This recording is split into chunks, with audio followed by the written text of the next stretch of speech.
26. júní. Leið og kjúklingurinn hefur brotist út úr egginu eða fiðrildið úr púpunni engin leið tilbaka. Þróunin stöðug og fram á við, inn í hið nýja. Láttu þróunarferli þitt vera stöðugt dag eftir dag, klukkustund eftir klukkustund, mínútu eftir mínútu. Finndu hvatningu og eftirvæntingu í öllu sem gerist.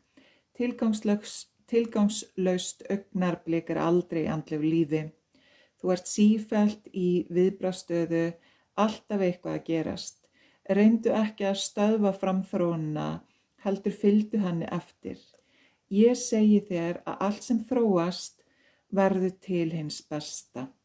Til grósku og hagsældar fyrir heildina, finndu hið fullkomna hljómfall í lífinu og legðu þitt besta að mörkum. Fylgdu því og spyndu ekki á móti. Aðeins á þann hátt finnur þú frið í hjarta og huga.